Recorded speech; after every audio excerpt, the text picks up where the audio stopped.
आतंकवाद के खिलाफ अटल जी का भी स्टैंड वही था जो आज नरेंद्र मोदी जी का है। पैलेस्टीन को लेकर जो स्टैंड तब था वो भी आज है। लेकिन अपनी जमीन लेने का मतलब नहीं हम आतंकवादी हमले करें। हम तो ले आए हैं, कब्जा किया बेटा। आप एक मिनट, कोई चीज हमारी जमीन पर नहीं घुसाई, कांग्रेस की देने तो छीन ले गया। अभी हमास का समर्थन करके, हमास का समर्थन करके, एक मिनट, हमास का समर्थन करके आप इस देश में आतंकी ताकतों को बढ़ावा देने की निंदा नहीं की। ये वही राहुल गांधी हैं जिनके पिताजी को आतंकवादियों ने मारा, जिनकी दादी को आतंकवादियों ने मारा, और आज उसी आतंकवादी का ये समर्थन कर रहे हैं। ऐतिहासिक भूल है ये कांग्रेस पार्टी की। कैसे सवाल पूछना है बताइए। मैं वही सवाल रिपीट कर देती हूँ, बताइए कैसे सवाल पूछना है। अरे भाई मेरा वक्त तो मत लीजिए। मैं कह रहा हूं एक बार में सारे सवाल पूछा कीजिए फिर सुना कीजिए, वक्त मेरा मत। हम लोग की नजर में हमास और मुसाद और इजराइल दोनों एक बराबर हैं। इजराइल के साथ हैं, मुसाद के साथ हैं, हम हमास के साथ हैं। क्या दिक्कत है? हम फिलिस्तीन के साथ हैं, हम फिलिस्तीन के लोगों के साथ हैं, हम फिलिस्तीनियों के साथ हैं। हमास के साथ ही देखिए, हम हमास के साथ हैं और इनके नेता कल से ही बोल रहे हैं हमास के साथ हैं, क्योंकि हमास नहीं बोलेंगे, मुस्लिम ब्रदरहुड नहीं दिखाएंगे तो तेलंगाना में मुस्लिम का वोट कैसे मिलेगा? नमस्कार दोस्तों, स्वागत है आप सभी का। आप देख रहे हैं हिंदुस्तान पॉइंट ऑफ व्यू। दोस्तों आज मैं जिस वीडियो पर रिएक्शन देने वाला हूं वो वीडियो है आज तक यूट्यूब चैनल के दंगल शो का। दोस्तों आज की डिबेट होने वाली है बीजेपी के प्रवक्ता अजय आलोक और AIMIM के प्रवक्ता असीम वकार के बीच में। दोस्तों जब एंकर चित्रा त्रिपाठी ने असीम वकार से पूछा कि आप लोग हमास का समर्थन क्यों कर रहे हैं, तो दोस्तों असीम वकार बोले कि हमास दुनिया में शांति और प्रेम का मसीहा है, इसलिए हम हमास का समर्थन करते हैं। तभी अजय आलोक और असीम वकार के बीच में हमास को लेकर एक जोरदार बहस हुई। दोस्तों यदि आप चैनल पर नए हैं या चैनल को अभी तक सब्सक्राइब नहीं किया है तो प्लीज़ चैनल को सब्सक्राइब किए बिना मत जाइएगा। तो चलिए हम लोग मेन वीडियो को स्टार्ट करते हैं। देखिए चित्रा जी, ये पैलेस्टीन और इजराइल की प्रॉब्लम हम सब जानते हैं, कोई आज की नहीं है। और भारत ने हमेशा तथ्यात्मक मुद्दों पे हमेशा फिलिस्तीन का समर्थन किया है। और हम भी ये जानते हैं कि PLO, जिसको पैलेस्टीन लिबरेशन ऑर्गेनाइजेशन कहते थे यासिर अराफत के बाद, 2008 के बाद ऐसी पैलेस्टीन में हमास ने चुनाव जीत के एक आतंकी संगठन के रूप में अपनी पहचान बनाई। हम पैलेस्टीन का समर्थन करते हैं, इसका ये मतलब नहीं कि हम हमास का समर्थन करेंगे। उस हमास का जो रात में इजराइल पे एक साथ 5000 रॉकेट चला के 800-900 आदमियों की जान लेता है, बच्चों की निर्ममता से हत्या कर देता है, और हमारे मुस्लिम पर्सनल लॉ बोर्ड के और कांग्रेसी लोग उसके समर्थन में आज की तारीख में अगर कोई पैलेस्टीन का कंधा लेके हमास को बचाने की कोशिश हो रही है, ये वही हमास है जिसने खुलेआम कश्मीरी आतंकवादियों के साथ मिलकर फ्री कश्मीर का नारा दिया था। ये देशद्रोह है एक तरह से। आज की तारीख में अगर हम कहते हैं कि नो टॉलरेंस टू टेररिज्म, तो व्हाट इज सॉफ्ट टेररिज्म? ये गुड टेररिज्म, बैड टेररिज्म क्या होता है? फिर तो हम उसी कैटेगरी में आ गए ना, बिल्कुल, जो हमको सूट करे। इजराइल और भारत के संबंध बहुत अच्छे विकसित हैं। अगर हमारे मित्र राष्ट्र पे कोई आतंकवादी संगठन हमला करेगा, हिजबुल्लाह हमला करेगा, हमास हमला करेगा, तो भारत अपने दोस्त राष्ट्रों के साथ खड़ा रहेगा। ठीक है। और भारत के अंदर बैठे हुए, चाहे वो कांग्रेस पार्टी हो, मुझे तो आश्चर्य लगता है कांग्रेस पार्टी पे 10 सेकेंड और चित्रा जी, राहुल गांधी पे आश्चर्य लगता है, क्योंकि उन्होंने ये फोर्स देके ये स्टेटमेंट दिलवाया कि हम पैलेस्टीनियन के साथ खड़े हैं। पैलेस्टीनियन की बात कहां गई? आतंकवाद की एक बार भी निंदा नहीं की। ये वही राहुल गांधी हैं जिनके पिताजी को आतंकवादियों ने मारा, जिनकी दादी को आतंकवादियों ने मारा, और आज उसी आतंकवादी का ये समर्थन कर रहे हैं।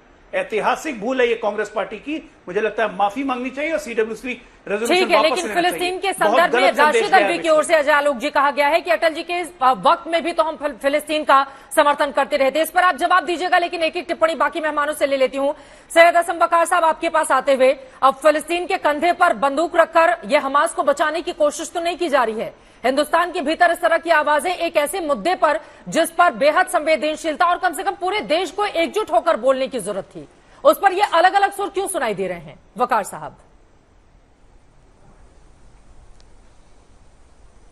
नहीं, देखिए सबसे पहली बात तो जितनी अकल आप लोगों के उतनी अकल हम लोगों के। इस बात को मानिए, हम लोग कमजोर लोग नहीं हैं। किसने कहा? बराबर की अकल रखते हैं। किसने कहा कमजोर? आप ये जो सवालात हैं, नहीं, इन सवालात के नहीं, सुनिए, इन सवालात को अगर आप जिस तरह से बोल रहे हैं उसको जरा खुद चेक कीजिए। तो आप बता दीजिए, मैं इनके साथ खड़े हो गए तो ये हो गया। वकार साहब, ऐसा तो नहीं है कहीं कि कैसा सवाल पूछना है? आप बता दीजिए, आप बुरा मत मानिए सर, आप बुरा मत मानिए। कैसा सवाल पूछना है बताइए। मैं वही सवाल रिपीट कर देती हूँ, बताइए कैसा सवाल पूछना है? अरे भाई मेरा वक्त तो मत लीजिए। मैं कह रहा हूँ एक बार में सारे सवाल पूछा कीजिए फिर सुना कीजिए, वक्त मेरा मत लीजिए प्लीज। बहुत कम टाइम मिलता है टीवी पर। देखिए अटल बिहारी वाजपेयी जी ने कहा था कि इजराइल अरबों की जमीन पर अवैध कब्जा करके बैठा है, उसको कब्जा छोड़ना होगा। उसी पार्टी के दूसरे नेता मोदी जी कह रहे हैं हम इजराइल के साथ हैं। तो खाली ये बता दीजिए कि अगर आपसे पूछा जाए कि अटल बिहारी के साथ आप लोग खड़े हैं या मोदी जी के साथ खड़े हैं, तो आपको डिसाइड करना पड़ेगा। हम लोग का स्टैंड जो 1948 में था वही आज भी है। हमारा स्टैंड ही नहीं बदला। हमास को लेकर क्या हम लोग स्टैंड कभी है? भी उन लोग साथ नहीं खड़े हो सकते। भारत सरकार की ओर से कहा जा रहा है कि इजराइल और फिलिस्तीन को लेकर तो हमारा स्टैंड साफ है। हमास को लेकर, हमास तो एक आतंकवादी संगठन है या नहीं है? बोलने दीजिए, सुनिए। अरे बात तो सुनिए। हम लोग की नजर में हमास और मुसाद और इजराइल दोनों एक बराबर हैं। हमास अपनी लड़ाई लड़ रहा है, मुसाद और इजराइल अपनी लड़ाई लड़ रहा है। दोनों एक जैसी मानसिकता के लोग हैं।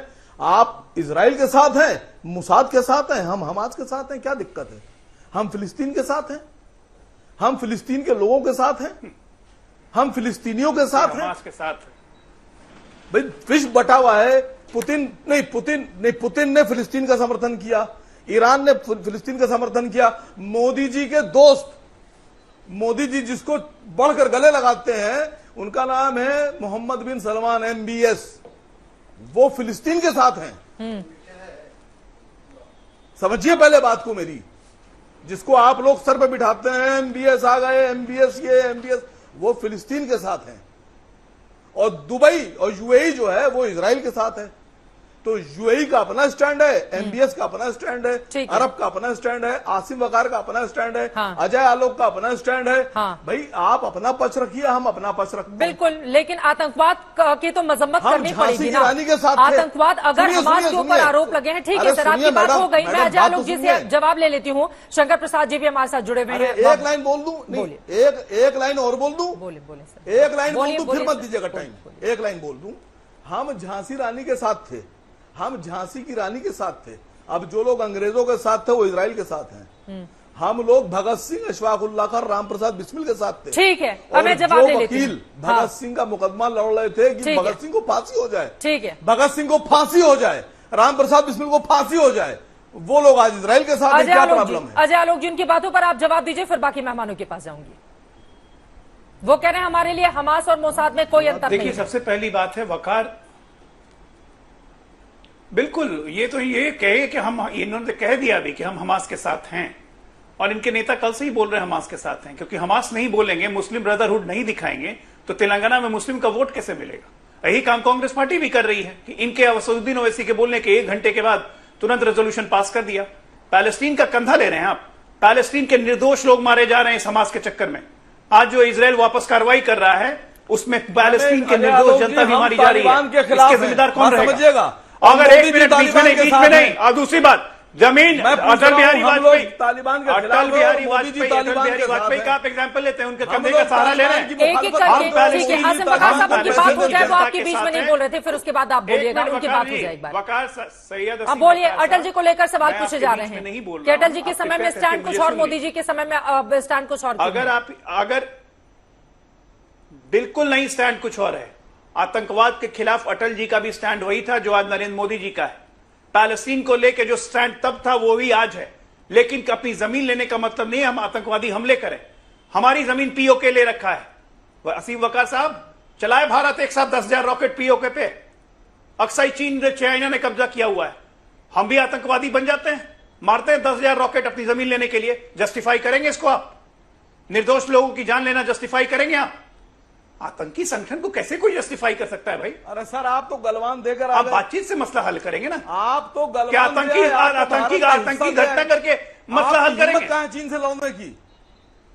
1 मिनट दे नहीं आए, आप दे आए। चीन आपकी आप ले आए, आपके पूर्वज आए, हम तो ले आए। कब्जा किया बैठा है आप। एक मिनट, कोई चीन हमारी जमीन पर नहीं घुसाई, कांग्रेस जी ने तो छीन ले गया। अभी हमास का समर्थन करके, नहीं है सर, हमास का समर्थन करके, 1 मिनट, हमास का समर्थन करके आप इस देश में आतंकी ताकतों को बढ़ावा दे रहे हैं, उनका मनोबल बढ़ा रहे हैं, चाहे आप हो चाहे कांग्रेस पार्टी। चलिए ठीक है, अब दायरे को आगे बढ़ाते हुए बाकी मेहमानों को भी लेकर आती हूँ। ठीक है, ये तू में नहीं फंसेंगे, तू में नहीं फंसेंगे। मुझे लगता है कि देश के भीतर से दूसरे देशों को लेकर अगर एक तरह की आवाज उठे तो कहीं ज्यादा बेहतर होगा, लेकिन ऐसी स्थिति बन क्यों नहीं